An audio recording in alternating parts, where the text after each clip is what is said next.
Who is the lover? Allah. Who is Ar-Rahman? Allah. Who is Al-Mannan? La ilaha illallah, Muhammadur Rasulullah. Muhammad is the messenger, to Allah is our return. أعوذ بالله من الشيطان الرجيم بسم الله الرحمن الرحيم والصلاة والسلام على أشرف المرسلين سيدنا محمد صلى الله عليه وسلم وعلى آله وصحبه وسلم. الحمد لله الذي هدانا لهذا وما كنا لنهتدي لولا أن هدانا الله.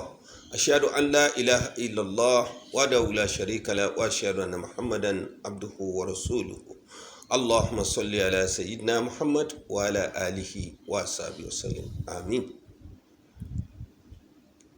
Àwa ìsọ̀rí lọ sí ọ̀dọ̀ Ọlọ́run ọba nípa èso ẹni ẹ̀kọ́ ẹni ègbé.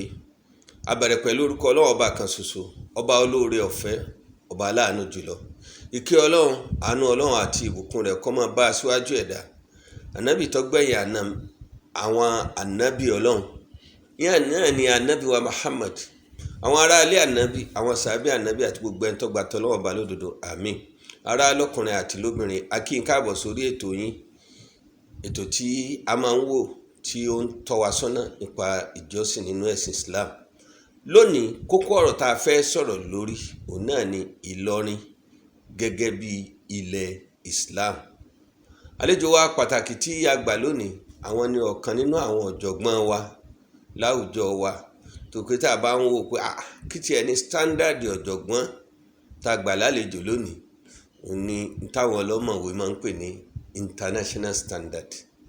Mo kí àlejò wa ta nílé ní ọ̀kan náà àwọn ọ̀gá àgbà nílé ẹ̀kọ́ gíga yunifásitì ti ìpínlẹ̀ Kwara tí a mọ̀ sí Kwara State University Malete, Professor Hamza Ishola Abdulrahim. Assalamu alaikum wa rahmatullahi wa barakatuh. Wa alaikum assalam wa rahmatullahi ta'ala wa barakatuh. Ẹ ṣé púpọ̀. Tí ọ̀rọ̀ bá ti di kókó ọ̀tọ́ bá ta kókó, a máa ń pè yín lẹ́ẹ̀kọ̀ọ̀kan kẹwàá bá yanjú ẹ̀. Thank you very much. Àwa ni ká lo opportunity ti sìn wípé bàbá ń discuss topic lóríṣiríṣi topic Ìlọrin la gbé wá lónìí pé Ìlọrin gẹ́gẹ́ bí ilẹ̀ Islam, Ìlọrin an Islamic citadel. Bó ni Ìlọrin sì lè jẹ́ ilẹ̀ Islam? Àfi kálà kò lè yé àwọn èèyàn. Torí tí Islam dúró fún ni àlàáfíà, tí Islam dúró fún ni ìjọ kan ṣoṣo Ọlọ́run, ká má sì sin ẹlòmíì yàtọ̀ sọ́lọ́run ọba. Kí wàá ní culture Ìlọrin? A sọ pé Islamic culture. Èyí la fẹ́ kẹ́ fọ́ sí wẹ́wẹ́. Anakumullah. A'udhu billahi minash shaitani rajim. Bismillahir rahmanir rahim. Alhamdulillahi rabbil alamin wa salatu wa salamu ala ashrafil mursalin wa ala alihi wa ashabihi wa tabi'ina lahum bi ihsani ila yawmiddin wa ba'd. Àmín. Àkí olótù ètò yìí. Ọlọ́run kí ó máa lékún àlàáfíà fún yín. Àmín wa iyyakum. Àti ẹ̀mí gúngùn. Àmín. Láti fi sin Ọlọ́run bá pẹ́. Àmín. Gbogbo iṣẹ́ yín tẹ́ ń ṣe àti àwọn tí wọ́n bá yín ṣe náà. Ọlọ́run wọ́n ṣàgbà lẹ́sìn fún yín o. Àmín wa iyyakum. Kọ́mọ́dún yín ládàá rẹ̀. Àmín. Àmín. Bẹ́ẹ̀ ṣe béèrè ọ̀rọ̀ yìí, Náà. ó pàtàkì ká sọ dáadáa, ká sì jẹ́ kó yé àwọn èèyàn dáadáa. Èmi gẹ́gẹ́ bí ẹnìkan, mo ti gbé sẹ́ńtímẹ́ǹtì kúrò. Ẹ̀yin lè wà sẹ́ńtímẹ́ǹtì àǹpà kankan. Ní pé kó tó pé nǹkan ìfẹ́ nú ní fi ń sọ̀rọ̀ ọ̀tọ̀. A fẹ́ sọ̀rọ̀ nípa Ìlọrin tó jẹ́ ìlú Mùsùlùmí. Allahu Akbar. Bó ló ṣe jẹ́, bó ló ṣe dì í, bó làwọn èèyàn bẹ́ẹ̀ náà ṣe dì í. Àti kí ni ipa tí Ìlọrin ti kó lórí ìdáàbòbò gbogbo èèyàn. Now ilé òun náà ìṣòkè ká lè bá a fi lè bá a mọ̀ yí pé ẹni tí bá ń fọ́ gún Ìlọrin àbí máa ń fọ́ gún Islam, Ìlọrin ò lè dákẹ́ nítorí pé òun ni existence rẹ̀, òun làṣà rẹ̀, òun nìṣe rẹ̀. Ọlọ́run ní máa sọ yí pé ìlú báyìí kó rí báyìí, ìlú báyìí kó rí báyìí nígbà báyìí. Ọlọ́run ó sì ṣe àwọn oríṣiríṣi antecedent àwọn oríṣi kan tí ó papọ̀ mọ́ra wọn àwọn nǹkan kan ó ṣẹlẹ̀ tí ó ṣẹlẹ̀ tí ó fi yí padà tí ó mú fi mú nǹkan kan ṣẹlẹ̀ tí ó fi yí padà bẹ́ẹ̀. náà ilé wọn á pọ̀ káàkiri ayé. kì í sì Ìlọrin nìkan ni irú ẹ̀ ṣẹlẹ̀ sí náà. ọ̀rà ní Pakistan we have a ní nǹkan tí ìlú kan pè ní Islamabad. bẹ́ẹ̀ni. ẹ kọ́kọ́ gbó kọ̀ wọn náà. Islamabad ìlú Muslim. bẹ́ẹ̀ni. ẹ dàgbọ́n tó bá ń gbẹ̀rọ ní Islamabad kí láyé báyìí báyìí tó lọ lọ́wọ́. ṣàgbé Islam débẹ̀ náà ni ọ̀tọ̀lẹ̀sẹ̀ tí wọ́n sì méjì tẹ́lẹ̀. ìlú kan sì ní Islamabad ní Pakistan tó ní state nation's capital tó. kò yé Islamabad. now Madina. tó. ẹ mọ̀ kọ́ lóhùn ẹ̀ tẹ́lẹ̀. Yathrib. bẹ́ẹ̀ni. Ànábì débẹ̀. sallallahu alaihi wasallam. Ọlọ́run gbà láyé ń bẹ̀. Masha Allah. àwọn èèyàn gbàgbé kàtà ń pè ní Yathrib. wọ́n sọ di Madina ìtàn kàtà ń pè Madina ní ìlú Ànábì. oye bó ṣe wọlé bó ṣe ṣe é nù. ẹ tún mú mi wá. ẹ jáwọ́ tìlú èbó. Amẹ́ríkà. àwọn tó jẹ́ original tí wọ́n kọ́kọ́ gbé bẹ́ẹ̀ àwọn Red Indians ni wọ́n. Allahu Akbar. tán lè pera wọn ní onílùú àwa la tẹ̀lú yìí ẹ sá o. táwọn Europeans wá bá wọn ń bẹ̀. now Amẹ́ríkà lónìí ó ti di ìlú tápì ní ara West when we talk of West. Amẹ́ríkà àti Europe ni. bẹ́ẹ̀ni. kò rọrùn mọ́ fún àwọn ará India kan wá ní àwọn làwọn kọ́kọ́ wà ń lu iṣẹ́ bó ṣe wọ́ lọ́hùn. àwa la tẹ̀lú yìí. history ẹ recognize wa gẹ́gẹ́ bí onílùú. gẹ́gẹ́ bí onílùú. nǹkan tá a ti ń ṣe ń lu wa bóyá nígbà tá a ti ń sin màálù rẹ̀ kẹ́ máa sìn ní lamẹ́ríkà. a sì gbẹ́sìn kalẹ̀ fún yín Hindu ló gbọ́dọ̀ jẹ́. kò bójú mu mọ́. ẹ sá o. kò lè lọ́gbọ́n. náà.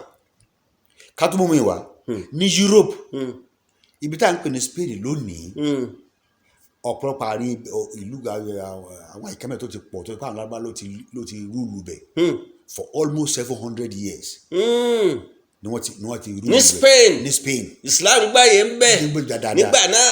oye tó ṣe pé àwọn tẹ́ máa rí àwọn emirs àwọn sultan salatin àwọn ni wọ́n ń ṣàkóso ìlú nígbà tá a wí.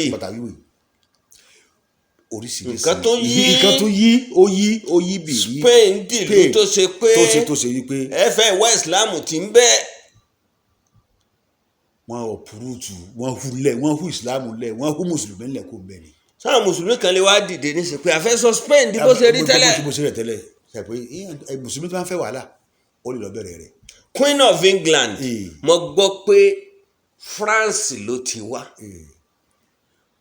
France ó ní í ṣe pẹ̀lú Spain nítorí nígbà tí àwọn alábàtọ̀ wà ní Spain tí wọ́n ń fọ́n ẹ̀sìn ká lọ wọ́n dé ẹgbẹ́ Portugal ẹgbẹ́ France kódà àwọn kan rò ní ìṣẹ̀lẹ̀ bóyá Queen of England àti bóyá àrọmọdọ́mọ àwọn alábà kan tó ní láti Spain.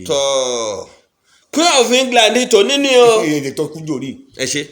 now ní Ìlọrin. ọmọ rẹ̀ Charles ló wá rúùlù nísìn. now ní Ìlọrin. náà padà wá sí ti Ìlọrin. tọ. before kí ṣé wàá lé mi ò tó dé. àwọn oríṣiríṣi àwọn èèyàn náà ń bẹ ní ibi tá à ń pè ní Ìlọrin lónìí. náà nígbà náà. kí ṣé wàá lé mi ò tó dé. ṣé wàá lé mi tá a kà kún pé òun ló jẹ́ kí Ìsìlámù rinlẹ̀ nílùú Ìlọrin.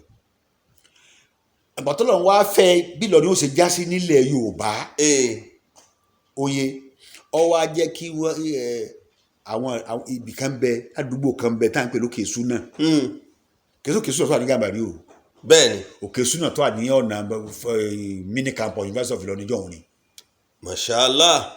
oye wọ́n wà ń bẹ̀ àwọn wa náà wà ń bẹ̀ àwọn yìí wọ́n wá láti oríṣiríṣi ààyè káàkiri.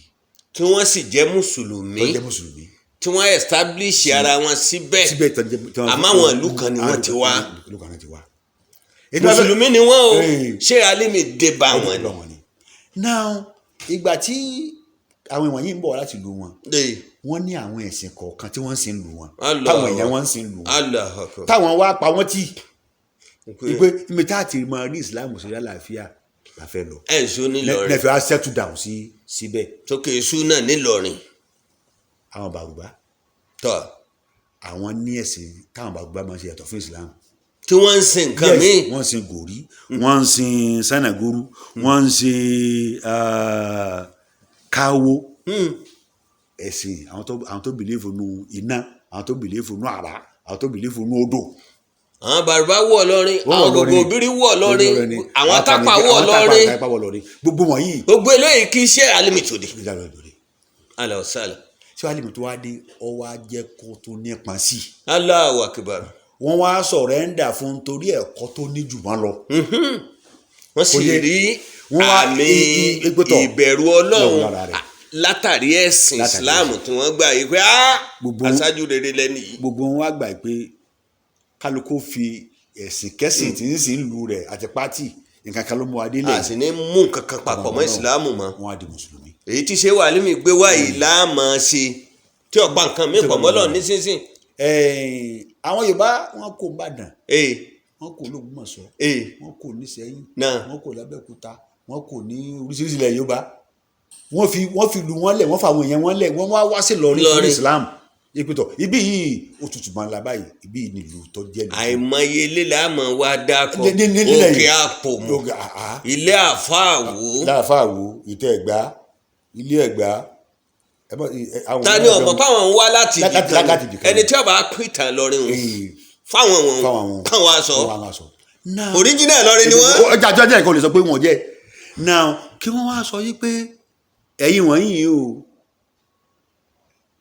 ẹ̀sìn tẹ́ ẹ sá fún nílùú àwọn bàbá yìí lọ́hùn tẹ́ fi délẹ̀ yìí àti wọ́n fẹ́ gbẹ̀sìn wọn padà wá fún yín. ọ̀sẹ̀ kọ́ dàbí pé ọ̀n dàbí àwọn lórí kí nìkan mo sá kú fún yín. for the past 700 years or 1000 years ago.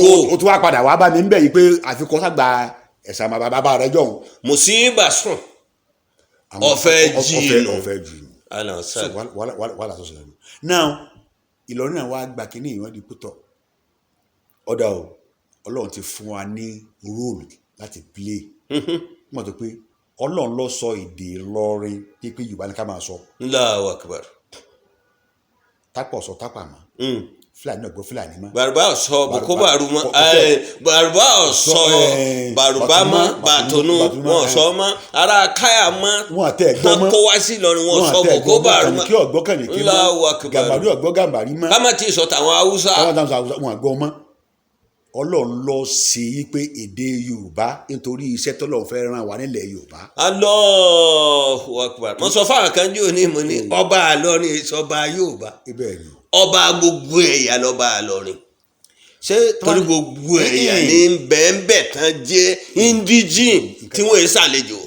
adágún ṣé wọ́n ní Haúsá fẹ́ sọ Yorùbá ni Haúsá olóhùn fẹ́ sọ Yorùbá bẹ́ẹ̀ni Fúlàní olóhùn fẹ́ sọ Yorùbá Ọlọ́run ló sọ èdè Yorùbá ìpèdè tẹ́ máa lò ní nílẹ̀ nílùú Ìlọrin. wọ́n bá ní kí ni tribe yẹn ní Ìlọrin ní tribe yìí. ó sì sọ pé tó jẹ́ pípìlẹ̀ rẹ̀ Fúlàní ni olùkọ́ máa jọba yìí. tá a bá ní nǹkan kan láti yí ẹnu Fúlàní padà kó sọ Yorùbá mọ́ tá a lè sọ fún Haúsá kọ́mọ sọ Yorùbá mọ́ tá a lè sọ fún Tápà kọ́mọ sọ Tápà tó gbogbo Yorùbá gbogbo wọ̀nyí sọ sínú Yorùbá ń dùn pé wọ́n ń sọ èdè òun bẹ́ẹ̀ náà láà lè sọ fún Fúlàní tó jẹ́ ọba pé kọ́mọ ìjọba mọ́ so bọ́lọ̀ sì fẹ́ nu tẹ́yìn bá ti wá lóun fẹ́ ṣe nǹkan tó yàtọ̀ fún nǹkan tó lọ́n gbé kalẹ̀ wàhálà ni wá lọ́fíìsì àgbọ̀nà láwọn Yorùbá fi máa sọ pé ẹni tó bá lé ìwọ̀ ní sinlọ́hùn yóò sì ń tọ́lọ̀ ń dá láfi wọn pè lọ ní ìlú tó tó yóò léegun ẹsìn léegun wọn ọkọ lórí ọbẹ. gbogbo olùkọ́ gẹ́lọ́ wà ní ìta ń pè ní kógúnmọ́mẹ́ni wọn lónìí kan tá a fi kì wọ́n. Allahu Akbar. bẹ́ẹ̀ bá délẹ̀ Yorùbá wípé ẹ̀dá kí ló kì lọ́rin rí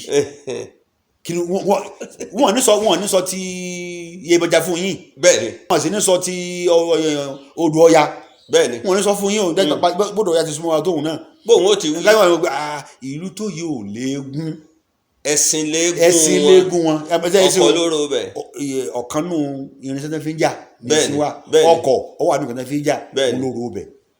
àwa fi dìfẹ́ǹdì ìlú yìí ni so for anybody now. pẹ̀lú Al-Qur'ani tọ́lọ̀ ń gbélé wa lọ́wọ́. iṣẹ́ wo làwọn ṣe ń lọ làwọn lọ ṣe káàkiri gbogbo ilẹ̀ Yorùbá débi wípé tí wọ́n bá dákọ̀ Yorùbá Ìlọrin lóde nílẹ̀ Yorùbá ẹ má ti kọ́ dídẹ́ pé àfàdé kọ́dẹ̀ ní tó wáyé kó bá fọ rísè kàbí fún rísè míì ọlọ́ọ̀dì nǹkan míì tí èsì mùsùlùmí tó jẹ́ Ìlọrin tó bá délẹ̀ Yorùbá ọmọ ẹ̀kún kọ́kọ́ ní fún respect pé Ìlọrin lòun Ìlọrin kò jẹ́ Ìlọrin ó sàájì Ìlọrin báyìí. torí gbogbo ilẹ̀ Yorùbá wọ́n rí Ìlọrin gẹ́gẹ́ bí Mẹ́kà wọn. wọ́n rí Ìlọrin gẹ́gẹ́ bí ìlú àáfà wọn rèé. Allahu Akbar. ìlú àáfà wa ni. ó tó àsìkò ni. ó tó ní náà. ẹni tó ní Ìlọrin kì í sáàfà òun àáfà àtọkọ Ìlọrin lọ́kọ́ àáfà rẹ̀. yóò jẹ kànú ẹ̀. so gbogbo ni àwọn èèyàn tó wá láti lẹ̀ wọ́n àti wá lóde sí i. ìlú ẹ̀sìn. bí Ìlọrin ti rí nu. Allahu Akbar. so ká mọ wá nísìnyí wọ́n fẹ́ kó nǹkan èèwọ̀ kan wọlé wọ́n kàn fẹ́ ṣe bí ayẹyẹ kan tí ó bá ẹ̀sìn ìsìláàmù mu ẹnìkan tó wá jẹ́ bí ọ̀jọ̀gbọ́n àgbàlagbà ó ti wọ bí 89 nísìnyí lọ́wọ́ ni bó lẹ́yìn lọ́rọ́ ṣe sọ pé kí wọ́n má kó nǹkan kan wọlé mo fẹ́ kẹ́ ẹ sọ̀rọ̀ lórí eléyìí. ṣe rí àwọn kan dá lóhùn tí mo gbọ́ tí wọ́n sọ pé wọ́n ní má dá sí nǹkan tí ó kàn ẹ má sọ pé nǹkan tí ó kàn gbogbo àárẹ̀ lọ́kàn anything tí máa ń ṣẹlẹ̀ níbi anywhere ní Nàìjíríà tí ó bọ́ láàfíà wa àbí tí ò ní má láàfíà wa ọkàn gbogbo wa náà agbọ́dọ̀ dá sí kí lù má dàrú ẹ̀sà wò. ẹni tó kàn bàyánú jẹ́ ni pé irú rẹ̀ àti irú ẹ̀kọ́ tó ní tọ́mọ̀ nípa cultures ayé. sentiment kọ́ yẹ kó fi sọ̀rọ̀. sentiment kọ́ yẹ kó fi sọ̀rọ̀. ìmọ̀ rẹ̀ gẹ́gẹ́ bí ọ̀jọ̀gbọ́n ló yẹ kó fi sọ̀rọ̀ yìí pé. ṣé kò irú àwọn tí mo ti kà lẹ́ẹ̀kan ọ̀hún yìí pé ìlú báyìí kábàáyé náà bẹ̀rẹ̀ tẹ́lẹ̀ Ọlọ́run sáà dẹ̀ báyìí. ní Mẹ́kà tí mo dáadáa kọ́ lẹ́ẹ̀kan Mẹ́kà yìí Mẹ́kà ní kótópá ànábì dé wọ́n ń sin àwọn oríṣiríṣi ọlọ́run wọn kéékèèké ń bẹ Àláàtà Mànáàtà Ọ̀zá. táwọn kèfèrí ìgbà náà ń pè lọ́lọ́run. máa ń lù Mẹ́kà kan òun náà ni kọ́lọ́run tó gbà níbo Muhammad sallallahu alaihi wasallam wọ́n pa gbogbo òsàwọn yìí rẹ́. ọ̀sà rẹ̀ tọ̀kọ́ adé pé Ọlọ́run ọba lékè Bilali pèrún Allahu Akbar Allahu Akbar. kẹ́nìkan wá rí lónìí ní ìsìnkú ní Mànáàtà àti Ọ̀zá àti Láàtà tí wọ́n sì Mẹ́kà ń jọ̀hún. òní ká máa ẹ lọ gbé wá. bó lè ṣe padà Mẹ́kà ó ṣe fíìlì. wọ́n fi pé ẹ̀hàn lélẹ́yìí. bó ní wàhálà ti fẹ́ sùn lẹ̀ tẹ́ màá sí bó wọ́n ti ń gbé. àwa rò pé ẹni tó ṣe pọ́ lẹ́kọ̀ọ́ orú ẹ̀kọ́ àṣà káàkiri ayé àti ìṣe káàkiri ayé òun ló yẹ kọ́kọ́ lè yé jù ṣùgbọ́n tẹ́sí àbùsẹ̀ gbọ̀gbẹ̀mọ́ sọ̀rọ̀ ẹ̀ ká mọ̀ ní pé sentiment ìmọ̀ pa intellect ni. bẹ́ẹ̀ ti gbogbo tó ń kọ́ ọ̀pọ̀ jẹ́ bọ́ọ̀ bá ṣe làákàyè sentiment ló fi sọ̀rọ̀ intellectualism rẹ ọ gbàgbé pẹ̀lú ẹ̀ yóò wá ṣèyàn dèèyàn yòó. àjọtọ̀ bá ti sọ́dà kọ́sọ́ dànù. torí njó ní nìbàdàn njó ní kábíyèsí Olúbàdàn ní eégún ọdún táwọn máa ṣe kò gbọdọ̀ jáde torí páwọn èyí tí wọ́n ti ṣe gbẹ̀yìn wọ́n fi ń dá wàhálà ńlẹ̀ nínú ìlú àgbọ́kọ́dọ̀gbọ́n ìsọ̀rọ̀ lórí eléyìí. kò ní sọ̀rọ̀ nítorí pé nǹkan tí wọ́n ní ń pa ìtàn ní ègèsì lọ́rin pọ̀ kọjá eléyìí. Allahu Akbar. àṣìbá gbọ́ngbà kan náà tí wọ́n ní wọ́n sọ pé àwọn kan ń bọ̀ wá láti ilẹ̀ ọ̀nà ilẹ̀ Yorùbá. ẹ sáwò. tí wọ́n ní wọ́n bọ̀ wá install ọba Yorùbá. ipò fẹ́ gbé ọba Fúlàní kò ń bẹ̀. kí ló padà ṣẹlẹ̀ sí wọn àsìkò Ọbásanjọ́ kọ́ wọn. àgbàtalẹ̀ tẹ̀lẹ́mí ìbí ìjára tí mi sì jílé fọjà àlàun ká sẹ́fẹ̀ màkúl. náà ni ilé tó ṣẹlẹ̀ sí ọjọ́ alákọ̀ọ́kọ́ lọ́sẹ̀ sọ nígbà náà ló sì máa ṣẹlẹ̀ sí ọ lọ sí ayé. tán bá tó dán wò wọ́n wà mí ti wọ́n tájú wọn. wọ́n fẹ́ fèsì reality báyìí ṣe rí. ọba Síkírù Adétọ̀nà wọ́n ti jẹ ọba ní Ìjẹ̀bú Òde níṣẹ́ ó ti lé 100 ọdún. bàbá wa ní Agẹmọ gbọ́dọ̀ jáde níjẹ̀bú mọ́ ẹnìkan kan ò sì jà wọ́n níyàn nísìnyí báyìí Agẹmọ jáde ọ̀jọ̀gbọ́n yóò sọ nǹkan kan pa rẹ̀ sẹ́ńtímẹ́ǹtì tẹ́ ẹ̀ ń wí ló fi sọ̀rọ̀ eégún jáde lóṣogbo lẹ́sìn wọ́n lọ lu àwọn èèyàn nínú mọ́ṣáláṣí láwọn tán lọ kírun.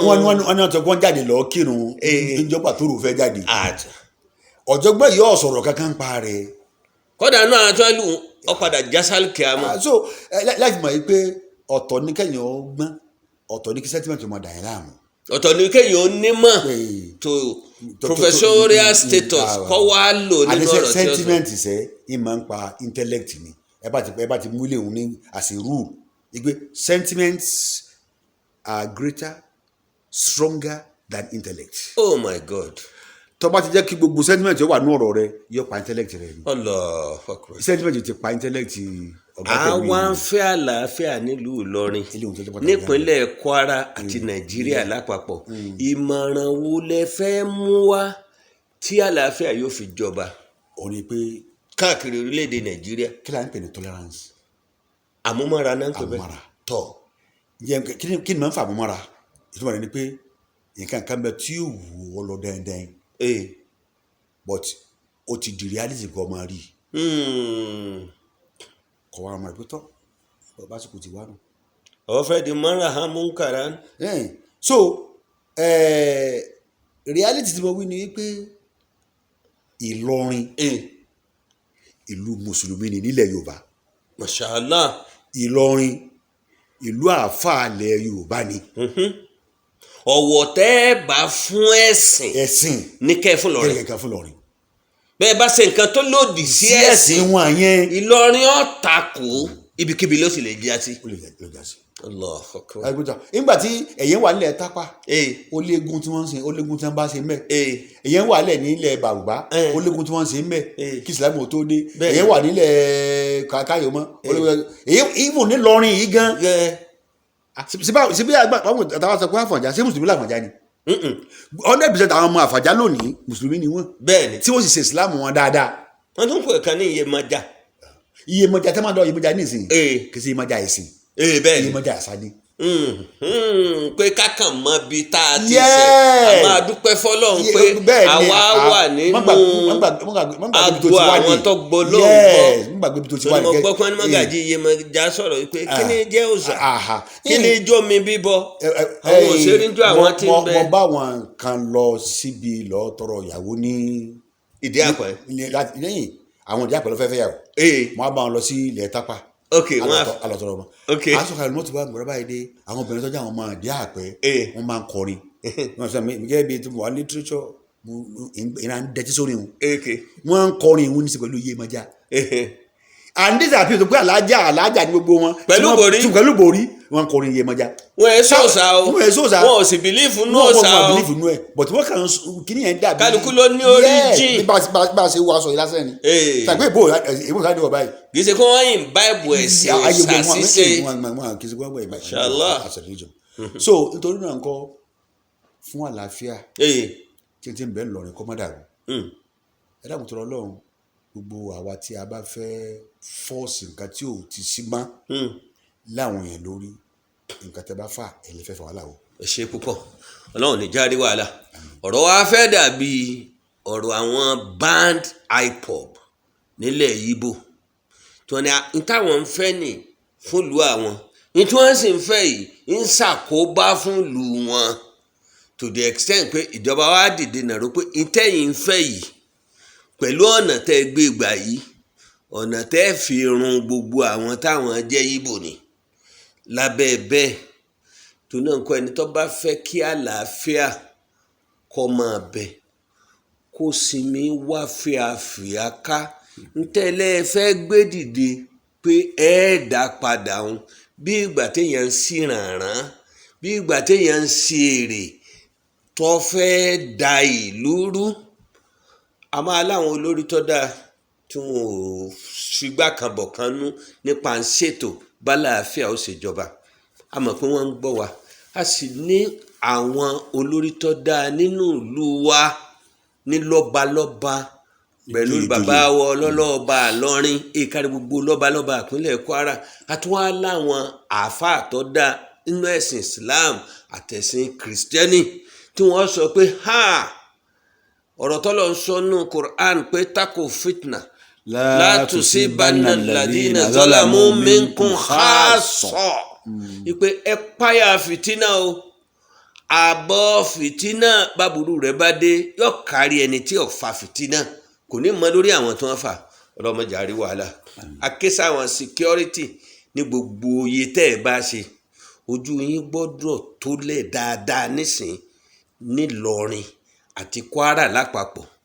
Ilé ń jó olè ń jà, àfẹ́ rí kankan, a sì fẹ́ kàsáwọ̀ kan wá da ìlú ìrú. Tí wọ́n bá fi ṣe bẹ́ẹ̀, ẹ̀yin la blame. Ọlọ́run ò ní jẹ́ kí ẹ ṣiṣẹ́ ṣe, Ọlọ́run sì dáàbò rẹ̀ bò wá. A dúpẹ́ púpọ̀ fún àwọn prof wa, Professor Hamza Shola Abdulrahim, tí wọ́n pọ́n wa lé láti wá dáhùn sí pípè tá a pè wọ́n yìí pé ẹ wá ṣàlàyé bí ìlú Ìlọrin ṣe jẹ́, ẹ sì wá ṣàlàyé báwọn ibòmíì náà ṣe jẹ́, tẹ́nìkan kan ò fi ní rí wàhálà gbé wọ ìpínlẹ̀ Kwara àbí Ìlọrin. Ọlọ́run mọ̀ wá pẹ̀lú yín, Ọlọ́run sì jẹ́ kẹ́ ẹ ṣe pẹ́. Subhana rabbika rabbil izzati amma yasifun, wa salamun alal mursalin, walhamdulillahi rabbil alamin. Amin. Allahu Akbar, Allahu Akbar, Allahu Akbar, Allahu Akbar. All praise is due to the one and only. He is the master of all creation. All praise is due to the one and only. He is the master of all creation.